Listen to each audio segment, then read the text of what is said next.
बिस्मिल्लाहिर्रहमानिर्रहीम। Dear students, अस्सलाम वालेकुम। जैसा कि आप सबको मालूम है कि आज मुरगा 29 नवंबर 2024 दोपहर 2 बजे federal board of intermediate and secondary education ने एक ई कचहरी का इनेकाद किया था। ये 52 ई कचहरी थी। ये Mirza Ali director research and academics ने जो है ये कचहरी कंडक्ट की। स्टूडेंट्स के और टीचर्स के क्वेश्चंस के आंसर दिए। ये कचहरी इस हवाले से बहुत ज़्यादा अहम है कि 2025 में जो फर्स्ट एनुअल एग्ज़ाम्स होने हैं, उस हवाले से बोर्ड ने जो नई पॉलिसीज़ अपनी बनाई हैं, उनको डिस्कस किया गया वाज़ह तौर पर, और इसके अलावा सिलेबस के मुतालिक डिस्कस किया गया। तो इसलिए ये कचहरी उन स्टूडेंट्स के लिए कि जिन्होंने 2025 में फर्स्ट एनुअल एग्ज़ाम्स देने हैं, ख़ास तौर पर स्पेशली 9th के और फर्स्ट ईयर के स्टूडेंट्स, उनके लिए ये कचहरी बहुत ज़्यादा अहम थी, क्योंकि नई पॉलिसीज़ का जो इम्प्लीमेंटेशन है वो ज़्यादातर 9th और फर्स्ट ईयर पर होगा। आज जो सबसे पहले जो क्वेश्चंस पूछा गया वो 18 अक्टूबर को जो पेपर पोस्टपोन हुआ था सेकंड ईयर का, उसके मुतालिक था कि 18 अक्टूबर को जो सेकंड ईयर का पेपर पोस्टपोन हुआ है, अब उसका नया नोटिफिकेशन अभी तक बोर्ड ने इशू नहीं किया, लेकिन बोर्ड ने ये फैसला किया है कि ये पेपर जो है वो 18 नवंबर को लिया जाएगा और शायद कल इसका नोटिफिकेशन भी आ जाए। फर्स्ट। सेकेंडली जो है वो 9th के हवाले से क्वेश्चन था कि 9th क्लास के वो स्टूडेंट्स कि जो अभी सेकेंड एनुअल 2024 में एग्ज़ाम्स दे रहे हैं, अगर वो खुदा न खास्ता फिर दोबारा उनकी सप्ली आ जाती है, वो फेल हो जाते हैं, तो क्या 2025 में जो एनुअल एग्ज़ाम्स होंगे उनमें वो ओल्ड कोर्स का देंगे या न्यू कोर्स का? इस हवाले से बहुत ज़्यादा ये हॉट क्वेश्चन था, क्योंकि अक्सर स्टूडेंट्स के ज़हन में ये मिसअंडरस्टैंडिंग अभी तक मौजूद है कि अगर वो फेल हो भी जाते हैं तो वो ओल्ड कोर्स में ही पेपर देंगे 2025 एनुअल में। लेकिन आज बोर्ड ने अपनी वाज़ेह पॉलिसी का ऐलान कर दिया, फेडरल बोर्ड ने, और उन्होंने बताया कि जो भी स्टूडेंट्स फर्स्ट ईयर में या 9th क्लास में अगर वो फेल करते हैं दोबारा 2024 सेकेंड एनुअल में, तो 2025 में फेडरल बोर्ड की ये पॉलिसी है कि जो करंट सिलेबस चल रहा है उसी के मुताबिक उन्हें जो है ना अपना एग्जाम देना पड़ेगा। ओल्ड और न्यू कोर्स का कोई चक्कर नहीं, यानी जो भी चल रहा है, करंट सिलेबस चल रहा है फेडरल बोर्ड में 9th और फर्स्ट ईयर का, उसी के मुताबिक, और सेकेंड ईयर का भी उसी के मुताबिक जो है वो पेपर में जो है वो उन्हें बैठना पड़ेगा, उसी के मुताबिक, उसी सिलेबस के मुताबिक उन्हें पेपर देना पड़ेगा। इसके अलावा बोर्ड ने जो है वो, जैसा कि आप सबको मालूम है, टीचर्स हजरात को ये सब बात मालूम है कि बोर्ड ने अब जो करिकुलम था 2006 जो करिकुलम चल रहा था वो अब ख़त्म कर दिया है, और बोर्ड ने 2023-2024 करिकुलम जो है वो इसकी इम्प्लीमेंटेशन कर दी गई है। 2023-24 का जो करिकुलम की इम्प्लीमेंटेशन हुई है, उसमें एक बात जो बोर्ड ने बहुत ज़्यादा अहम की इस कचहरी में, वो ये थी कि स्टूडेंट्स की तरफ से, टीचर्स की तरफ से और पेरेंट्स की तरफ से कंटिन्यूसली जो है वो बोर्ड को ये बार बार बराबर करवाया जा रहा था, बार बार बताया जा रहा था कि जो मौजूदा SLOs बेस्ड सिलेबस था, जो 2006 का था, जिसकी इम्प्लीमेंटेशन हुई थी, वो बहुत ज़्यादा लोडेड था, जिसकी वजह से बच्चे और टीचर्स बहुत ज़्यादा परेशान थे। तो बोर्ड ने अब जो इम्प्लीमेंटेशन की है 2023-2024 की करिकुलम की, तो उसमें उन्होंने कुछ सिलेबस को रिड्यूस कर दिया। मसलन उन्होंने, ये देखिए, ये बहुत ज़्यादा अहम पॉइंट है, इस पॉइंट पे बहुत ज़्यादा आप जो है वो आपकी तवज्जो चाहिए, आप इस पॉइंट पर गौर से सुनिएगा, क्योंकि ये आपके एनुअल एग्जाम्स 2025 में जो है वो आपके काम आएगा। वो क्या है जो बोर्ड ने नया इंक्लूड किया है, और वो क्या चीज़ है जो बोर्ड ने रिड्यूस की है? देखिए, बोर्ड ने इस हवाले से एक फ्रेमवर्क बनाया, असेसमेंट फ्रेमवर्क, जिसमें एक में फॉर्मेटिव असेसमेंट और एक में सबमिटिव असेसमेंट है।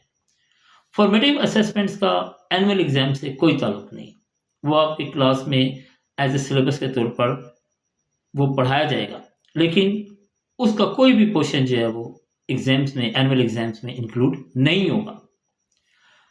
और सबमिटिव असेसमेंट्स जो हैं वो स्कूल में भी पढ़ाया जाएगा, कॉलेज में भी पढ़ाया जाएगा, और उसका पोर्शन जो है वो एनुअल एग्जाम्स में भी जो है वो इंक्लूड होगा। अब बाज़ बच्चे ये कचहरी सुनने के बाद ये क्वेश्चंस कर रहे थे कि हमारे चैप्टर्स कम हुए हैं या नहीं हुए? हमारा सिलेबस कुछ रिड्यूस हुआ है या नहीं हुआ? बोर्ड ने एक बड़ी वाज़िया इस बारे में पॉलिसी इख्तियार की, वो ये कि उन्होंने कहा जी कि हमने जो फ्रेमवर्क है, जो असेसमेंट फ्रेमवर्क है, जो मैंने आपको बताया कि एक फॉर्मेटिव है और एक समेटिव है। तो उन्होंने ये कहा जी कि आप ये फ्रेमवर्क हमने अपनी बोर्ड की, फेडरल बोर्ड की वेबसाइट पर जो है वो लोड कर दिया है। आप देख लें कि जो टॉपिक्स, देखिए असल में चैप्टर्स की बात नहीं होती, बात होती है टॉपिक्स की। आप देखिए केपीके में अगर 10 चैप्टर्स हैं, फेडरल में 6 चैप्टर्स हैं या 7 चैप्टर्स हैं, तो इट डज़न्ट मीन कि फेडरल का सिलेबस कम है। इट्स मीन ये कि उन्होंने 6 चैप्टर्स में 10 चैप्टर का जो सिलेबस है वो मर्ज कर लिया है। ऐसा नहीं है, ऐसा हो ही नहीं सकता कि फेडरल बोर्ड के तहत जो है वो केपीके में कुछ और चल रहा हो, इस्लामाबाद में कुछ और चल रहा हो, पिंडी में कुछ और चल रहा हो और किसी और जगह पे कुछ और चल रहा हो। ऐसा नहीं हो सकता। देखिए बोर्ड ने एक वाज़िया पॉलिसी आपको बता दी, वो वाज़िया पॉलिसी ये है कि वो कह रहे हैं कि हमने जो है वो अपने असेसमेंट का जो फ्रेमवर्क है, जो फॉर्मेटिव और समेटिव असेसमेंट है, वो हमने जो है बोर्ड की, फेडरल बोर्ड की वेबसाइट पर जो है वो लोड कर दिया है। वो अपलोड हो चुका है। आप उसमें जाके देखें कि कौन से ऐसे टॉपिक्स हैं जो फॉर्मेटिव असेसमेंट में आते हैं। जो टॉपिक्स फॉर्मेटिव असेसमेंट में आते हैं वो एग्जाम्स में इंक्लूड नहीं है। Very simple formula. और जो टॉपिक्स समेटिव में आते हैं, असेसमेंट में आते हैं, वो टॉपिक्स जो है वो एनुअल एग्जाम में इंक्लूड है और वो पेपर्स में उसमें से कुछ क्वेश्चन दिया जाएगा। देखिए ये बहुत ज़्यादा अहम बात थी, किसके लिए? 9th क्लास के स्टूडेंट्स के लिए और 11th क्लास के स्टूडेंट्स के लिए। अब जो नेक्स्ट पॉइंट है जो डिस्कस हुआ वो ये था कि 2025 में बोर्ड ने ये फैसला किया है कि एनुअल 2025 में 9th क्लास और फर्स्ट ईयर यानी कि 11th क्लास इसकी पीबीए नहीं होगी, यानी प्रैक्टिकल एग्जाम्स नहीं होगा। ये नहीं है कि बिल्कुल नहीं होगा, उनकी पॉलिसी ये है कि प्रैक्टिकल का सिलेबस जो है वो पढ़ाया जाएगा, प्रैक्टिकल्स करवाए जाएंगे स्कूल लेवल पर, कॉलेज लेवल पर वो होंगे, परफॉर्म होंगे प्रैक्टिकल्स 9th के भी और 11th के भी, लेकिन स्कूल और कॉलेज लेवल पर बोर्ड इसका एग्जाम नहीं लेगा। लेकिन बोर्ड 11th क्लास का जो सिलेबस है वो जब 12th क्लास में वो स्टूडेंट्स पहुंचेंगे तो कंपोजिट जो है वो एग्जाम्स लेगा प्रैक्टिकल का, यानी पीबीएसएस में। और इसी तरह 9th क्लास का जो है 10th क्लास में जो है वो कंपोजिट होगी पीबी असेसमेंट। तो ये बिल्कुल ख़त्म नहीं हुआ, उनका 10th क्लास में, 9th वालों का 10th क्लास में होगा और 11th वालों का जो है वो 12th क्लास में होगा। ये बोर्ड ने अपनी पॉलिसी का ऐलान किया। लेकिन 9th क्लास का 2025 में और फर्स्ट ईयर का यानी कि 11th क्लास का 2025 में PBA assessment board, federal board जो है वो नहीं लेगा। इसके अलावा एक बहुत अहम पॉइंट जो पेरेंट्स की तरफ से जो वो अरेज किया गया वो ये था, फेडरल बोर्ड से ये रिक्वेस्ट की गई कि काइंडली आप जो पेपर चेकिंग करवाते हैं, मार्किंग करवाते हैं, वो सब्जेक्ट स्पेशलिस्ट से करवाएं।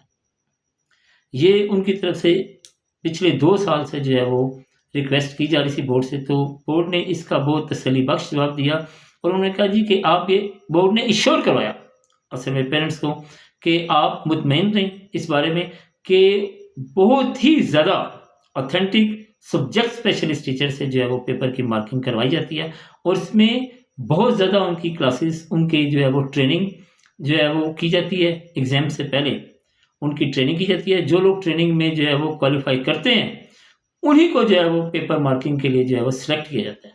इसके अलावा जो है वो पेपर मार्किंग जो है वो सब्जेक्ट स्पेशलिस्ट के अलावा नहीं करवाई जाती।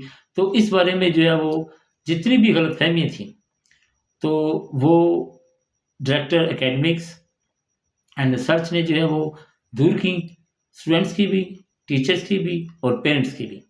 एक आखिरी जो क्वेश्चन जो मेरे जहन में है, जो फर्स्ट टाइम इस दफ़ा पूछा गया, वो ये था कि जो लोग 2025 में कंपोजिट एग्ज़ाम्स देंगे, 11 और 12 का इकट्ठा कंपोजिट एग्ज़ाम्स देंगे, तो क्या अगर वो इम्प्रूवमेंट का एग्ज़ाम है तो क्या उनके लिए भी जो है वो ज़रूरी है प्रैक्टिकल देना? तो बोर्ड ने इस बारे में ये कहा है कि अगर उनकी मर्ज़ी है, ये उनकी विश है कि अगर वो प्रैक्टिकल के एग्ज़ाम्स देना चाहते हैं तो वो दे सकते हैं। अगर वो समझते हैं कि उनके मार्क्स इससे बेटर नहीं आ सकते तो पहले वाले जो मार्क्स हैं जो है वो कंसिडर होंगे। तो इस हवाले से ये बहुत ज़्यादा अहम कचहरी थी।